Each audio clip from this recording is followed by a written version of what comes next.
Тийм 8 зүйлстэй эрхий шалгалтанд бэлдэж байгаа сурагчид зориулсан номны органик нэгдлийн нэршил бүлэг сэдвийн зарим бодлогыг, зарим даалгаврыг тайлбарлая. За, 1031-р даалгавар өгөгдсөн нэгдлийг UPAC нэршлийн дагуу нэрлэнэ гэж байна. За, энэ бол олон улсын нэршлийн дагуу нэрлэнэ гэж байгаа. За, CH3 CH за ингээд энэ дээрээ CH гартай. Энэ дээрээ CH гартай. За, тэгэхээр энэ бол бид нар органик нэгдлийг үндсэн хэлхийгээ сонгоно. За, тэгээд дараа нь яхав дугаарлна гэж байгаа тий. За, мэдээж үндсэн хэлхээ бол давхар холбоо функционал бүлгийг оруулаад тэгээд хамгийн олон зэйтэй хэлхийг одоо сонгох ёстой. За, тэгэхээр энэ бол үндсэн хэлхэндээ хамгийн олон гэхээр мэдээж 5 зэйтэй байна. За, тэгээд дугаарлахтаа бол давхар холбоо ойр талаас дугаарлах ёстой. Тэгэхээр энэ давхар холбоо ойр талаас эндээс 1 2 3 4 5 гэдэг. За, ингээд дугаарлалчихж байгаа. Тэгэхээр энэ яаж үндсэн хэлхийг сонгосон хамгийн ихтэй яг 5 зэтэл болох боломж байгаа байхгүй. За, тэгэхээр дугаарт ороогүй-нуудаа бид нар юу гэх нь халагч гэж үзэж байгаа. Тэгэхээр энэ хоёр бол юу болох нь халагч болж байгаа гэсэн үг. За, ингээд органик нэгдлийг нэрлэхдээ нэгдүгээрт яах вэ гэхээр халагчаа хэлнэ. За, хоёрдугаарт үндсэн хэлхийгээ хэлнэ. Үндсэн хэлхээ. За, тэгээд давхар холбоогоо хэлээд за, тэгээд хамгийн сүүлд нь функционал бүлгээ хэлэх ёстой.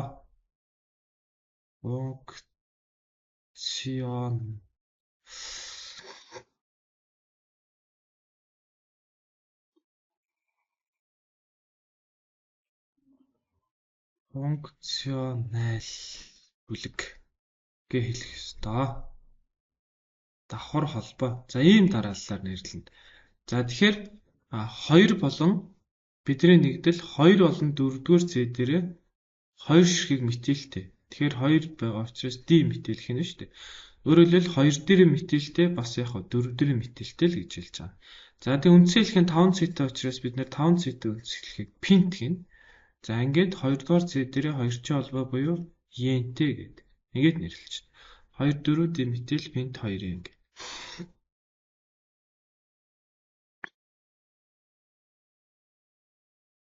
За, дараагийн нэгдэл нь болохоор мөн одоо давхар холбоотой нэгдэл байна. Гэхдээ одоо давхар холбоог нь ингээд дээш нь эргүүлсэн юм бэ. За, тэр хааш нь эргүүлсэн нь бол чухал биш. За, ингээд давхар холбоо ойр талаас гэр эндээс 1 2 3 4 5 гэд ингээд дугаарлалчихна гэсэн үг. Зөв өөрөөр хэлбэл энэ нэгдэл бол ийм л нэгдэл байгаа байхгүй. Бид энэ дээр одоо CH2 CH2 CH3 тэгээд энэ дээрээ CH3 таа л гэсэн үг. За, тэгэхээр давхар холбоо ойр талаас гээд дугаарлалцсан. Тийм учраас энэ бол явах нь халагч гэсэн үг. Ингээд халагчаа хэлнэ гэхээр 2-р зэд дээрээ метил халагчтай. За, тэгээ үндсэн хэлхэндээ бас 5 зэтэй юм байна. Пент тэгээд 1-р зэд дээрээ 2-ын холбоотой гэдэг. Ингээд 2 метил пинт 1 ен гэхээр D харамжаа гэсэн үг. За, дараа нь 3-ын холбоотой нэгдэл орж ирж байна. За, 3-ын холбоотой нэгдлийн үед бол CH C за, тэгээд CH тэгээд CH3 юм байна. Тэгээд энэ зээл дээрээ юу таа юм байна? CH3 та. Энэ дээр бас CH3 та юм байна тий. За, энэ нэгдэл байна. Энэ хаалтан дотор хийцэн байна гэдэг бол одоо салбарлсан буюу халагч салбарлсан гэсэн үг л дээ. Ер нь бол. За, ингээд 1 2 3 4 5 6 7 зэт 1 2 3 4 5 6 7. За, 3-ын холбоо ойр талаас дугаарлана. Тиймээ давхар холбоо байгаа учраас 1 2 3 4 5 гэ. За, ингээд үндсэн хэлхээр болцсон. Энэ хоёр халагч юм байна. Тэгэхээр 3 болон 4-р зэдээр метилтэй. Тэгэхээр D метил гэдэг ингээд нийлүүлээд хэлчихэж байгаа гэсэн үг. D гэдэг нь 2 гэсэн үг тийм ээ. За, тэгээд үндсэн хэлхэндээ 5 зэтэй учраас пинт гин. За, ингээд 1-р зэд дээрээ 3-ын холбоотой учраас E гэх байхгүй. За, ингээд 3 4 D метил пинт 1 гэхээр А нь зөв хариулт болж байна. За дараа нь мөн хоёрчин холбоотой нэгдэл байна тийм ээ. CH3, CH2, C. За ингээд давхар холбоотой CH, CH3 энэ C дээр CH3 таан байна. За давхар холбоо ойр талаасаа ингээд үндсэн хэлхийгээ дугаарлажээ. Мөн 5C-тэй 3 дугаар C дээр хаалгачтай. Тийм учраас 3 метил. За тэгэд үндсэн хэлхэндээ 5C-тэй учраас пент. Тэгээд 2 дугаар C дээрээс давхар холбоо эхэлж байгаа учраас 2E 3 метил пент 2E. За дараагийн даалгавар нь 1039 байна. За энэ нэгдлийн хувьд яг баг зэрэг төөрөлдүүлэн ягаад гэвэл энэ дэр нөгөө C2H5 гэдэг ингээд хураагаад бичсэн байхгүй. Тэгэхээр энийг бид нар бас зөв нэрлэх хэрэгтэй гэсэн үг. За энэ дээр H-та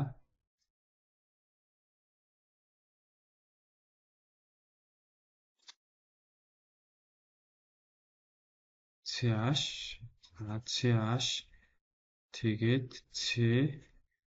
CH тэгээд CH3 гэсэн. За ийм нэгдэл байгаа гэсэн үг. За энэ дээрээ CH3 та дахиад ийшээ CH2, CH3 та. За энэ бол яаж ч одоо үндсэн хэлхийг сонгосон бас 1 2 3 4 5 6 1 2 3 4 5 6. Тэгэхээр биднэрт бол үндсэн хэлхийг сонгох хэд хэдэн боломж байна. За ингээд сонгохоор хэд болж байна? 6 болж байна. Тэгэхээр ингээд 1 2 халагчтай болж байгаа гэсэн үг. Тэгэхээр үндсэн хэлхийг сонгохдоо бас аль болох олон халагчтай байхаар сонгоно гэж байгаа байхгүй. Тэгвэл нөгөө нэрлэхэд илүү хялбар байдаг гэсэн үг. Олон халагчтай. Тэгэхээр сая миний улаанаар дугуйлснаар бол яах нь вэ? 2 халагчтай болох гэдэг шүү дээ, тийм ээ. Тэгэд үндсэн хэлхэндээ 6 цэтэй. Тэгэхээр одоо энэ хараар ингээд сонгохоор нийтдээ үндсэн хэлхэндээ 6 цэтэй. Гэхдээ халагч нь яах вэ? 3 болж байгаа байхгүй. Тэгэхээр аль болох олон халагчтай байхаар одоо үндсэн хэлхийг сонгох юм бол нэрлэхэд илүү хялбар байдаг гэсэн үг. Ингээд 4 5 6 гэж 6 цэтэй. Энэ халагч, энэ бас яах нь халагч. Тэгэхээр 4 болон 5 дугаар C дээрээ метилтэй. За тэгээд 4 дугаар C дээрээ бас яах нь C2H5 гэдэг бол этил гэсэн үг. За үндсэн хэлхэнд 6 C-тэй учраас гигс 2 дугаар C дээрээ хоёрчин холбоотой учраас 2E. 4 5 диметил 4 этил гигс 2E гэхээр зөв хариу нь D болж байгаа гэсэн үг. 4 5 дээрээ диметилтэй 4 дээрээ этилтэй гигс 2E. За дараагийн даалгавар нь болохоор энэ хоёрчин болон гуравчин холбоо хоёулаа байгаад байгаа. CH2 CH дахиад CH дахиад CH тэгээд CH2. За тэгээд энэ дээрээ CH3 та энэ дээр бас CH3 та. Тэгэхээр хоёрчин холбоо гуравчин холбоо хоёулаа байх юм бол мэдээж давхар холбоогоо заавал үндсэн хэлхэнд оруулах ёстой. Ингээд хоёрчин холбоо ойр талаас нь дугаарладаг. Тэгэхээр 1 2 3 4 5 6 7 гэж дугаарлаж байгаа. Тэгэхээр 3 болон 4 дээрээ халагчтай.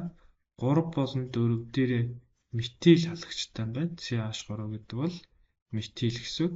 За үндсэн хэлхэндээ 7 цэтэй учраас метит пропот пент гигс гифт хийнэ тийм ээ. Үндсэн хэлхэндээ 7 цэтэй учраас гифт. За ингээд 6 дугаар C дээрээ интем байна. Тэгээд 1-р C дээрээ ентем байна. Ингээл болоо. Үндсэн хэлхэндээ 7 C-тэй 6-р C дээрээ 3-чин холбоотой, 1-р C дээрээ 2-чин холбоотой, 3 болон 4-р C дээрээ метил бүлэгтэй л гэж хэлж байгаа. За тэгэхээр 3 4D метилтэй энэ C харин зөв байна тий. 3 4D метил гифт 1N 6E ингээд. За энэ E-ний байрлал одоо 1N 6E гэх үү эсвэл 6E 1E гэх үү гэдэг бол их чухал асуудал биш. Яагаад гэвэл 6 дугаар C дээрээ 3-чин холбоотой, 1-р C дээрээ 2-чин холбоотой гэдгээл ойлгомжтой хэлчихэж байгаа учраас. За дараагийн даалгавар нь мөн 3-чин болон 2-чин холбоотой. Тэгтээ бүр яаж юм. 2 ширхэг 2-чин холбоотой болчихж байгаа юм байна. За органик нийтлэлийг нэрлэх дүрмийг ерөнхийдөө сайн логикийн сайн ойлгочих юм бол тийм ээ. Маш амархан баггүй. За 2-чин холбоо ойр талаас дуурлана. Энэ бол ямар нэгэн хаалгач байхгүй юм тийм. Ингээд 5 6 цэт юм уу? 1 2 3 4 5 6 цэт. За тэгээ хаалгач байхгүй учраас шууд үндсэн хэлхийгээ хэлнэ. Gigs. За тэгээд 5 дугаар зэт дээрээ юутай байна? Int юм байна. 1 болон 3 дугаар зэт дээрээ 2 ширхэг 2-чин холбоотой байхгүй. Тэгэхээр D гэдэг бол 2 гэсэн үг байна шүү дээ. За ингээд gigs 1 3 D-ийн 5 ингээд энэ зөв хариу болчихно гэсэн үг. За дараагийн даалгавар нь 1043 болохоор CH3 CH2 тэгээд CH тэгээд CH3. За энэ дээр болохоор амийн бүлэгтэй бас метил бүлэгтэй юм байна. За энэ дээр болохоор бензолын цагиргатай юм байна тийм ээ. За бензолын цагиргатай. За тэгэхээр бид нар энийг бензол гэж нэрлэе гэхээр нөгөө энд үлдсэн халагчийг нь яхаа нэрлэж чадахгүй болчиход байгаа байхгүй. Тийм учраас бид нар энэ бензолыга халагч гэж үзээд яах нь фенил гэж нэрлэлчин гэсэн үг байхгүй. Бензолыг одоо халагч гэж үзэхээр бол фенил гэж нэрлэдэг гэсэн үг. Өөрөөр хэлбэл C6H5-ыг фенил гэж үзэх нь л дээ.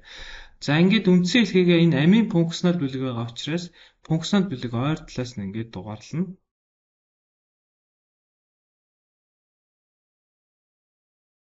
Дөрөв 5. За одоо халагчуудаа хэлнэ тийм ээ. 2 дээрээ юутай юм байна? Метилтэй юм байна. За тэгээд 4 дээрээ болохоор юутай юм байна? Фенилтэй юм байна. Дахиад 2 дээрээ аминтэй юм байна. Амин бүлэгтэй юм байна тий. За тэгээд үндсэн хэлхий нь болохоор 5 цэтэй учраас пент болно. За тэгээд энэ CC-ийн хооронд ямар нэгэн давхар холбоо байхгүй.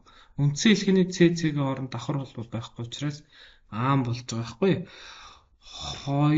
2 аминтэй тэгээд 2 метилтэй тэгээд 4 фенилтэй тэгээд фентан гэхээр зөв хариу нь яхаа би болж байгаа гэсэн үг. За дараагийн даалгавар нь OH функционал бүлэг байна. Энэ бол OH тэгэхээр спирт гэсэн үг. За функционал бүлэг ойр талаасаа дугаарлана. 1 2 3 4 5 6. За ингээд энэ халагч байна тийм үү? 2 дугаар зэт дээр юутай юм байна? Метилтэй юм байна. За тэгээ үндсэн хэлхэндээ 6 цэтэй учраас gigs. За үндсэн хэлхэний CC-ийн хооронд ямар нэгэн давхар холбоо байхгүй байгаа учраас gixan болно. Тэгээд 3 дугаар зэт дээр OH-тай учраас 3 ol гэд нэрлэж байна. 2 метил gixan 3 ol гэд зөв хариу. C байна.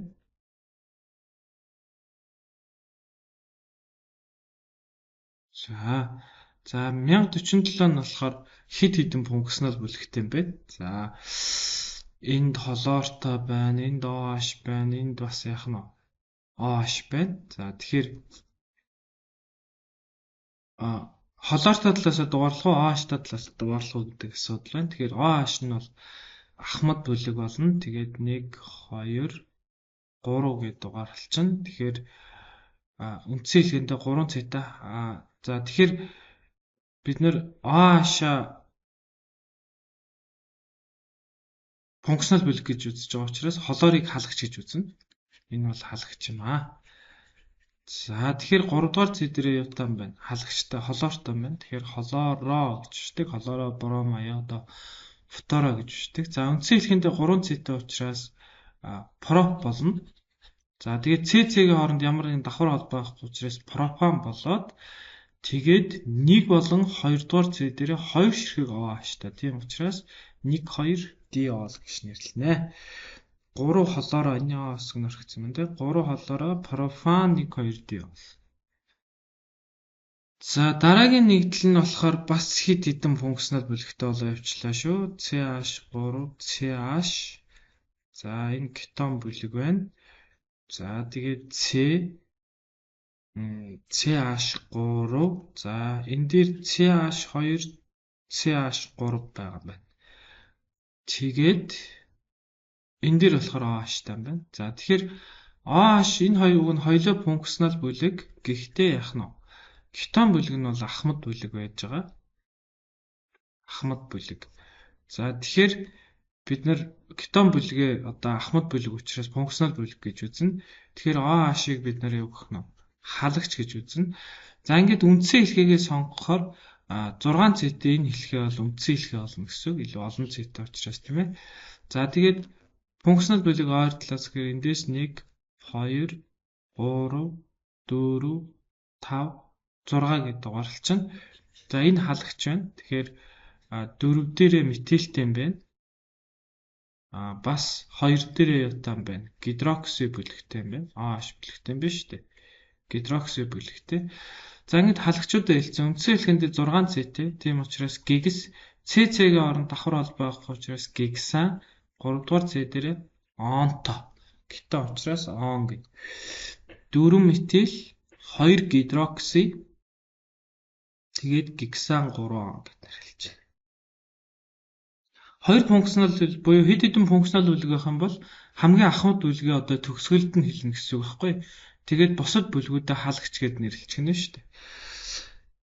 За дараагийн нэгдэл нь болохоор альдгид байна. За мэдээж функционал ойр талаас гэр 1 2 3 4 5 6 гэд нэрлэж юм байна. Энэ халагч, энэ бас халагч та. Тэгэхээр 2 болон 3 дээрээ 2 ширхэг метилтэй. За тэгээд үндсэн хэлхийдээ 6 цэтэй юм байна. Тэгэхээр гигс болно. CC-гийн оронд давхар холбоо байхгүй учраас гигсан. За тэгээд альдгид байгаа учраас айл төгсгөл залгана тийм ээ. Гигсанайл. 2 3 ди метил гигсанайл гэд аан зөв хариу юм байна. За дараагийн даалгавар нь болохоор 2 холоороо бутан 2 олыг олгож байгаа. Тэгэхээр одоо эндээс чинь хараа. Бут гэдэг бол 4 цэтэй. Аан гэдэг бол CC-гийн оронд давхар холбоо байхгүй. Тэгээд 2 дээрээ холоортой бас 2 дээрээ OH-тай л гэсэн үг. Тэгэхээр D хариу нь юм шиг байна тийм үү? 1 2 3 4 гэдэг. Үндсэлхэндээ 4 цэтэй 2 дугаар C дээрээ холоортой бас яах нь OH-тай гэдэг.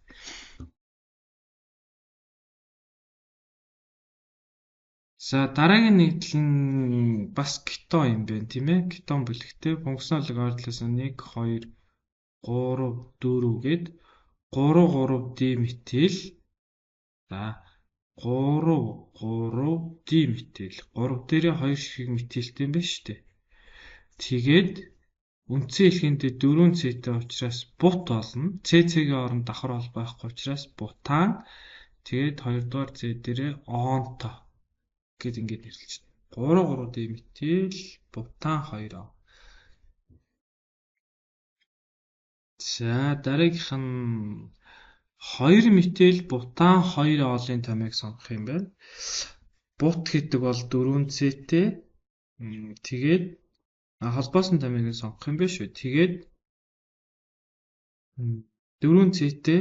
Тэгээд CC-гийн оронд давхар холбоо байхгүй гэсэн үг. Яг гэвэл аан гэсэн дагавар байгаа учраас тэгээд 2 дугаар C дээрээ ютан байна. CH3 та бас 2 дугаар C дээрээ OH та гэсэн үг.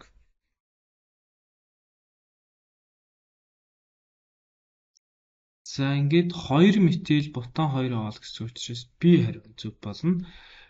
Яг гэвэл энэ хэдийгээр D хариу одоо таарж байгаа боловч энэ бол нөгөө хураангуй томьёо гэсэн үг тий. Биднэрт холбоосон томьёог ол гэсэн үг байхгүй. Тийм учраас бид нар одоо B хариу зөв гэж сонгоно. За дараа нь бут 2-ын нэгдлийн томьёог сонгоно гэж. Бут гэдэг чинь тийм ээ. Ингээд 4 цэтэй Хоёрдугаар Z дээрээ инт гэл ингэ болоо. C8. За дараагийнх нь полиэтилен гэж байгаа байхгүй. Тэгэхээр энэ дээр болохоор нэг полимер нэгдэл дээр ийм байгаа шүү дээ. Яг полимерч хурлаар үүссэн полимер нэгдлийн хувьд болохоор за энэ ингээд давхар холбоонд тасраад полимер чинь тийм ээ ингээд N дахин гिचх юм бол энэ полимер болчихж байгаа байхгүй тийм ээ. За энэ бол мономер. Энэ болохоор полимер. Тэгэхээр энэ нөгөө давхар холбоонд тасраад полимер үүсэж байгаа учраас энийг полимерч хурлаар үүсэж байгаа полимер гэж байгаа байхгүй. Тэгэхээр бид нэр мономер нь бол этин тийм ээ. Тэгэхээр энэ полимерч хурлаар одоо үүсэж байгаа полимерийг нэрлэхдээ урд нь поли гэсэн өгтөрл авчдаг гэсэн. Поли этин гэл нэрлэж гинэ шүү дээ. За тэгэхээр полиэтилен бол B нь болж байна тийм ээ. За дараагийн өгсөн нэрлийг олон улсын нэршлэр нэрлээрэй гэдэг. Ер нь яг энэ дандаа сүүлийн үеийн даалгаврууд болж эхэлж байна. Тэгэхээр сүүлийн үеийн яш төр бол харьцангуйгаар гайгүй одоо ийм нэгдлүүд орж ирж байгаа. Нэрлэхэд хялбар нэгдлүүд гэсэн. За давхар холбоо функционал бүлэг хоёр талаас 1 2 3 4 гэдэг дугаарлчин. Тэгэхээр энэ халагч гэсэн. Тэгэхээр 3 дээрээ юутай юм байна? Метилтэй юм байна. Тэгээд үндсэн хэлхэндээ 4 цэтэй учраас бут CC-ийн оронд давхар холбоо байхгүй учраас тэгээд 2 дугаар C дээрээ онто. Тэгэхээр зөв хариу нь C юм байна. 3 метил бутан 2 он.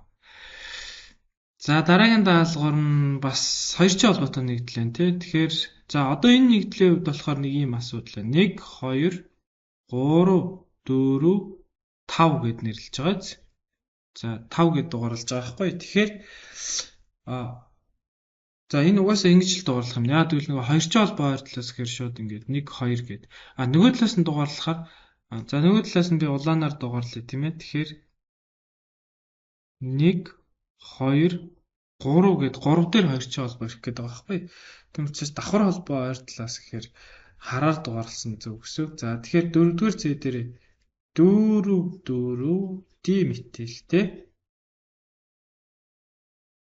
За тэгээд үндсэн хэлхэндээ 5 цэтэй учраас пинт гин. За 2-р C-гээс давхар холбоо эхэлж байгаа учраас 2 4 диметил пинт 2 ингээд. За ингээд D хариу нь зөв байна. За дараагийн нэгдэл нь болохоор 3-чийн холбоотой нэгдэл байна тийм ээ. За 3-чийн холбоо хоёр талаас дугаарлана. 1 2 3 4 5. За 4 диметил пинт 2 гэх юм шүү одоо тийм ээ. 4 диметил пинт 2. За дараа нь болохоор энэ нөгөө молекулыг одоо иштэй бөмбөлгийн загвараар илэрхийлж харуулсан байна тийм ээ. Энэ ямар өнгөөр ямар атомыг илэрхийлсэн бэ гэдгийг харагдаж байгаа. Тэгэхээр энэ бол нэг ийм нэгдэл байна. CH3 CO тэгээд CH3. За хаанаас ч дугаарласан функционал бүлэг 2 дээр ирнэ. Халагч байхгүй. Үндсэн хэлхэндээ 3 цэтэй учраас прop CC-ийн оронд давхар холбоо байхгүй учраас пропон 2 дугаар C дээр кетон буюу он тий. Тэгэхээр энэ пропан энийг одоо кетон байхын тулд 3 цэтэй нэгд кетон байхын тулд заавал 2 дугаар C дээр л давхар холбоотой он байх байхгүй. Тийм учраас энийг одоо заавал 2 гэх шаардлагагүй. Ягаад гэвэл пропаном байхын тулд зөвхөн яах угаасаа л 2 дугаар C дээр давхар холбоотой ол байж пропаном болно шүү дээ. За ингээд нэрлэх бол харьцангуйгаар одоо цөөхөн даалгавар байгаа учраас ингээд болчихлоо. Та одоо нэрлэхтэй холбоотой өөр асуух юм байвал бичлэгийн комент хэсэгт дугаараа нэлдээгээрэй.